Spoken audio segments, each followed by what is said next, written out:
Alors à l'origine existait à Londres une seule espèce de moustique, Culex pipiens, qui se nourrit du sang des oiseaux. Au cours des travaux de réalisation des voies du métro, quelques individus se sont introduits dans les galeries. Et cette population a progressivement évolué pour donner une sous-espèce particulière qu'on a appelée Molestus, qui va posséder des caractéristiques différentes de pipiens. Notamment, il pique en priorité les mammifères, donc nous, même en présence d'oiseaux, et sont capables de piquer le jour alors que pipiens ne pique pas le jour.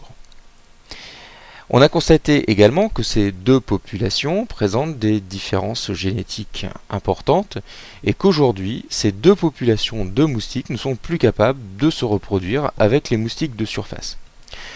Donc l'exemple des moustiques du métro de Londres montre qu'une population qui va s'isoler de la population mère dont elle est issue peut devenir génétiquement différente.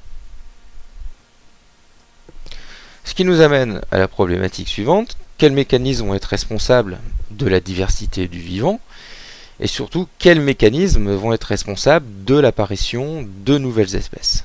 Dans cette première capsule, nous allons voir un des premiers mécanismes.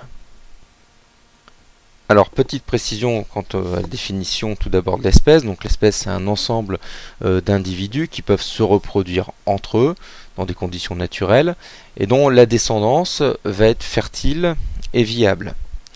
Donc les individus d'une même espèce vont posséder le même nombre de chromosomes et les mêmes gènes. On va parler de population. Donc au sein d'une espèce, il existe de très nombreuses populations. Ce sont des groupes d'individus capables de se reproduire entre eux, de donner des individus féconds, mais qui ne vont pas posséder les mêmes combinaisons d'allèles des différents gènes qui constituent leur génome. Donc au sein d'une espèce, par l'existence de nombreuses populations, eh bien, il va exister une grande diversité génétique.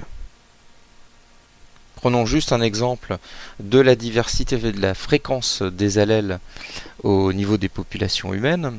Par exemple ici en ce qui concerne les groupes sanguins, si on considère l'allèle O, je vous rappelle qu'il y a trois groupes sanguins, trois allèles, les allèles A, B et O. Eh bien, si on regarde la fréquence de l'allèle O, eh bien, on se rend compte que, par exemple, elle est de 90 à 100% dans les populations d'Amérique centrale et les populations d'Amérique du Sud, alors qu'elle présente, l'allèle O présente une fréquence moins importante dans le reste du monde. Donc là, ici, on a un exemple d'une variation de la fréquence des allèles suivant les populations.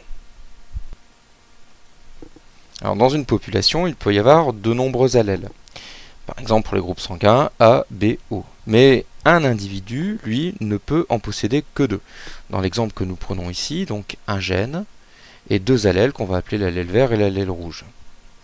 Alors, lors de la reproduction sexuée qui va permettre la transmission des allèles, eh bien, cette personne va pouvoir transmettre à sa descendance l'un ou l'autre des allèles. Par exemple, s'il transmet ce chromosome-ci, il va transmettre l'allèle vert, mais il ne peut transmettre aussi que l'autre ici, c'est-à-dire l'allèle rouge. Donc l'un ou l'autre, l'allèle vert ou l'allèle rouge. Alors cette transmission de l'un ou de l'autre allèle est un phénomène purement aléatoire, c'est-à-dire totalement dû au hasard. Alors si la transmission des allèles est un phénomène qui est dû au hasard, eh bien on peut donc comprendre que la fréquence des allèles d'une génération à une autre va varier. On va donner le nom de dérive génétique à cette variation due au hasard de la fréquence des allèles de génération en génération. Alors quel est le lien entre dérive génétique et apparition de nouvelles espèces? Eh bien, on l'a dit, dans le cas de nouvelles espèces, il y a de nouveaux gènes, il y a, par exemple, entre le moustique du métro de Londres et le moustique de surface, des différences génétiques importantes. Eh bien, si déjà, dans un premier temps, les fréquences alléliques se modifient, se transforment, eh bien, ça peut être un premier pas vers des transformations plus importantes qui mèneront par la suite à la transformation donc d'une espèce, à la spéciation. Alors voyons dans quelles conditions se réalise la dérive génétique.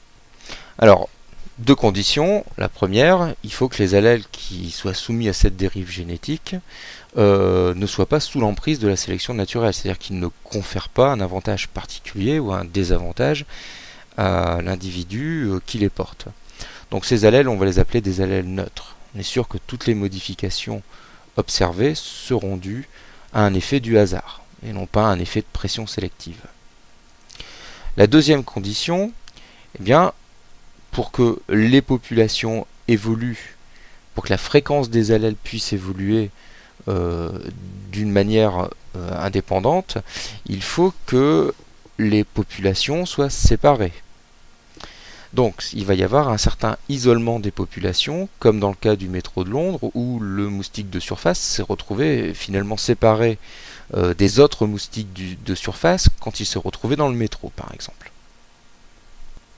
Alors analysons maintenant comment se réalise cette dérive génétique au cours des générations, chez par exemple une population qui s'est retrouvée isolée d'une population originaire. Alors selon les conditions, la dérive génétique va être plus ou moins marquée. On va pouvoir simuler avec ce logiciel ici justement l'impact du nombre d'individus qui vont se retrouver isolés, séparés de la population originale. Par exemple, notre moustique de Londres qui s'est retrouvé, une population du moustique de Londres qui s'est retrouvée dans le métro avec un nombre d'individus plus ou moins important. Commençons avec 1000 individus par exemple. P représente ici la fréquence des deux allèles. Alors on prend un gène, deux allèles ici, chacun représenté donc avec 50% pour chaque allèle. Donc 50-50. On va faire une étude sur 100 générations et on va regarder l'évolution de la fréquence allélique d'un des deux allèles. Donc entre 0 et 100%. Alors, première simulation, on tourne aux alentours de 50, deuxième, troisième, quatrième, cinquième, etc. Alors, on constate que quand la population est importante, eh bien, même isolée du reste de la population, il y a finalement très peu de dérives génétiques. Je vais réduire la population comme peau de chagrin. Au lieu de 1000 individus, je vais en isoler que 10. Et je vais refaire la même simulation. Ah, là ici, l'allèle vient totalement de disparaître, au bout de à peu près 35 générations. Même chose ici. Ah, là c'est le contraire. L'allèle, au contraire, devient dominant au bout d'une vingtaine de générations et a complètement éliminé l'autre allèle. Etc., etc. Donc un coup, on voit ici que le résultat est très peu prévisible, que la dérive génétique est vraiment très très forte, puisque la fréquence des allèles est extrêmement variable, finalement, d'une expérience à une autre, et dépend bien ici du hasard. Donc l'effet du hasard se fait très nettement sentir quand la population qui s'est isolée est faible. Contrairement au cas où la population qui s'est isolée est encore relativement importante, eh bien l'effet du hasard, donc de la dérive génétique ici, se fera beaucoup moins sentir. Donc, en conclusion pour cette première étude ici, on peut dire que la dérive génétique est plus marquée lorsque l'effectif de la population est faible.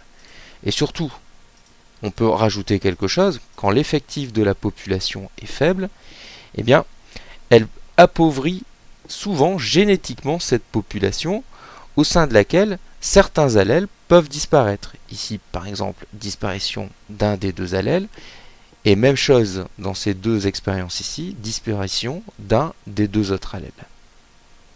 Bon, courage, on arrive au bout et à la conclusion. Qu'est-ce qu'il faut retenir de tout ça? Eh bien, que la dérive génétique est un mécanisme d'évolution susceptible de modifier la fréquence des allèles au sein d'une population. Lorsque ces mécanismes font évoluer de manière importante les fréquences alléliques, eh bien, cela peut aboutir à une diversité très importante dans la population qui, finalement, eh bien, peut conduire à la genèse de nouvelles espèces.